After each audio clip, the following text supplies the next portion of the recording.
एक सुंदरपुर नाम का गांव था, जहां पर एक गरीब और हालत से बेकार औरत रहा करती थी। उसकी 4 बेटियां थीं। जो सबसे छोटी बेटी थी, उसका नाम नन्ही परी था। चारों बेटियां अपनी माँ से नई नई चीज़ों के लिए खूब लड़ा करती थीं और उन चारों की हर रोज़ कुछ न कुछ डिमांड रहा करती थी। जैसे कि उन्हें मार्केट में कचौरी खानी है, समोसा खाना है, पिज्ज़ा खाना है, बर्गर खाना है। जो भी कुछ नया मार्केट में देखती वह अपनी माँ से मांगने लगती, पर माँ कहाँ से लाकर देती, क्योंकि वह तो बेचारी 2 वक्त का खाना भी बड़ी मुश्किल से जुटाकर अपने 4 बच्चों का पेट भर रही थी। वह गरीब औरत हर साल अपने बच्चों के लिए बसंत के महीने में ऊन खरीदकर एक फ्राक बनाती और उसे सबसे बड़ी बेटी इच्छा परी को देती थी। जब इच्छा परी की पूरी इच्छा खत्म हो जाती थी उस ड्रेस को पहनने की, तो वह ड्रेस उसकी छोटी बहन शिक्षा परी को देती थी। फिर शिक्षा परी उस फ्रॉक को पहनकर अपनी तीसरी बहन कीमती परी को दे देती थी। जब कीमती परी की इच्छा पूरी हो जाती उस ड्रेस को पहनने की, तो वह ड्रेस सबसे छोटी बहन नन्ही परी को मिल जाती और नन्ही परी उस ड्रेस को पहनकर बड़ी खुशी होती। इस तरह से वह गरीब महिला अपने बच्चों का भरण पोषण कर रही थी और उनकी ख्वाहिशें पूरी कर रही थी। चारों बहनों की आपस में खूब बनती थी और आपस में ही खेला करती थी। एक दिन वे चारों बहनें जंगल में खेलने के लिए चली गईं। खेलते खेलते उन्हें वक्त का पता नहीं चला और सुबह से शाम हो गई। सबसे बड़ी बहन ने कहा, अब हमें घर चलना चाहिए, काफ़ी अंधेरा हो चुका है।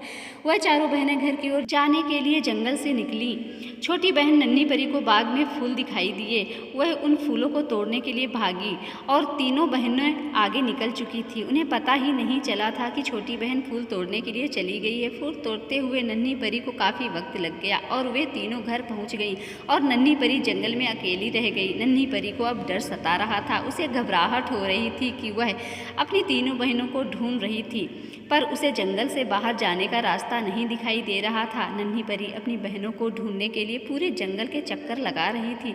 खूब जोर जोर से अपनी बहनों को आवाज़ दे रही थी। वह फिर भी अपनी बहनों को ढूंढ नहीं पाई। फिर अचानक से नन्ही परी की ड्रेस एक कांटे वाले पेड़ में अटक गई और उसकी ड्रेस फट जाती है, जिससे नन्ही परी को रोना आता है और वह मन ही मन सोचती है कि अब तो मुझे नई ड्रेस अगले साल तक ही मिलेगी, बीच में मुझे कुछ भी नहीं मिलेगा और घर जाऊंगी तो माँ और बहनें सब मुझे चिल्लाएंगी और मुझे मारेंगी भी।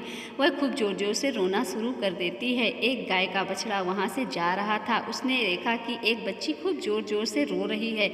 जब वह बच्ची उसके पास आई तो उसने पूछा कि बेटा तुम क्यों रो रही हो? तो उस नन्ही परी ने कहा कि मैंने अपनी नई ड्रेस को फाड़ लिया है, अब मैं घर कैसे जाऊंगी, क्योंकि अब मुझे नई ड्रेस तो अगले साल ही मिलेगी ना, और मैं अब घर पर क्या जवाब दूंगी, मुझे तो डर लग रहा है। उस बछड़े ने कहा कि कोई बात नहीं बेटा, मैं तुम्हें कुछ ऊन दे देता हूँ जिसकी मदद से तुम फिर से अपनी नई ड्रेस बनवा सकती हो। बछड़े की बात सुनकर नन्ही परी खुश हो जाती है और बछड़ा उसे ऊन दे देता है और वहाँ से चला जाता है। नन्ही परी अपने घर की ओर निकलती है तो उसे रास्ते में बबूल का पेड़ मिलता है और बबूल का पेड़ नन्ही परी से पूछता है कि तुम्हारे हाथ में क्या है? तो नन्ही परी कहती है कि मुझे बछड़े ने ऊन दिया है जिसमें एक नई ड्रेस बनवाऊंगी। तो बबूल का पेड़ कहता है कि यह ऊन मुझे दे दो, मैं इसे कंघी कर देता हूँ, तभी तुम्हारी नई ड्रेस बनेगी। और नन्ही परी ऊन को बबूल के पेड़ को दे देती है तो बबूल का पेड़ अपने कांटों की मदद से उसे कंघी करके नन्ही परी को वापस दे देता है। नन्ही परी फिर अपने घर के लिए आगे बढ़ती है तो उसे रास्ते में फिर मकड़ा नज़र आता है। तो मकड़ा नन्ही परी से फिर पूछता है कि ये तुम्हारे हाथ में क्या है?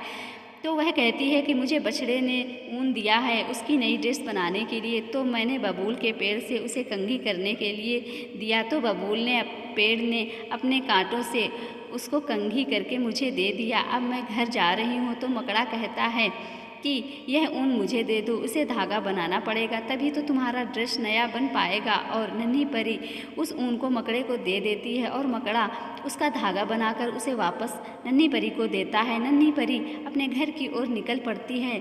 नन्ही परी को रास्ते में एक पिशाच नाम का जानवर पेड़ पर लटका हुआ मिलता है तो नन्ही परी को देखकर कहता है कि तुम कहाँ जा रही हो और तुम्हारे हाथ में क्या है। तो नन्ही परी कहती है, मैं घर जा रही हूँ, मेरे हाथ में यह ऊन है जो मुझे एक बछड़े ने दिया है, जिसकी मैं नई ड्रेस बनवाऊँगी। मैंने पहले इसे बबूल के पेड़ को दिया तो उसने अपने कांटों से इसे सीधा कर दिया, और मैंने इसे मकड़े को दिया तो मकड़े ने उसका धागा बनाकर मुझे दे दिया, और अब मैं घर जा रही हूँ। उस जानवर ने नन्ही परी से कहा कि ऊन को मुझे दे दो, इसका तुम्हें कपड़ा बना करके देता हूँ। नन्ही परी ने उस ऊन को उस पिशाच को दे दिया। उस जानवर ने उस ऊन का कपड़ा बना करके नन्ही परी को दे दिया और कहा कि तुम इसकी ड्रेस बनवा लेना। और नन्ही परी वापस घर की ओर निकलती है। आगे बढ़ते हुए कुछ दूरी पर नन्ही परी को एक चूहा दिखाई देता है और वह नन्ही परी से पूछता है कि तुम्हारे हाथ में क्या है। तो नन्ही परी कहती है, मेरे हाथ में ऊन है जो मुझे एक बछड़े ने दिया है नई ड्रेस बनाने के लिए। तो मैंने सबसे पहले इसे बबूल को दिया तो बबूल के पेड़ ने अपने कांटों से इसे सीधा करके मुझे दिया है। इसके बाद मैंने एक मकड़े को दिया तो मकड़े ने इसका धागा बना करके मुझे दिया है। उसके बाद मैंने इसे एक पिशाच नाम के जानवर को दिया जो उसने मुझे इस धागे का कपड़ा बनाकर दिया है। अब मैं अपने घर जा रही हूँ। तब चूहा कहता है, इस कपड़े को मुझे दे दो क्योंकि तुम्हारी ड्रेस बनाने के लिए इसकी कटिंग भी करनी ज़रूरी है। लाओ, मैं अपने तीखे दांतों से इसकी कटिंग करके तुम्हें देता हूँ। और चूहा अपने दांतों से उस कपड़े की कटिंग करके वापस नन्ही परी को दे देता है। नन्ही परी अब अपने घर के लिए निकल जाती है। आगे बढ़ती है तो नन्ही परी को एक चिड़िया दिखाई देती है जो नन्ही परी से पूछती है कि तुम्हारे हाथ में क्या है। नन्ही परी कहती है, मुझे एक बछड़े ने ऊन दिया था नई ड्रेस बनाने के लिए। तो सबसे पहले मैंने बबूल के पेड़ को उस ऊन को दिया तो बबूल के पेड़ ने उसे अपने कांटों से सीधे करके मुझे दिया है।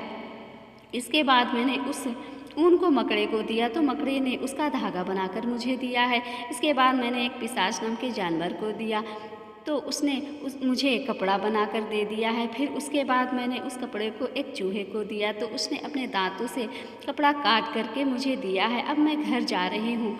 उस चिड़िया ने नन्ही परी से कहा कि तुम इस कपड़े को मुझे दे दो, मैं अपनी चोंच से इसकी सिलाई करके एक बहुत सुंदर सी खूबसूरत सी ड्रेस बना करके तुम्हें देता हूँ।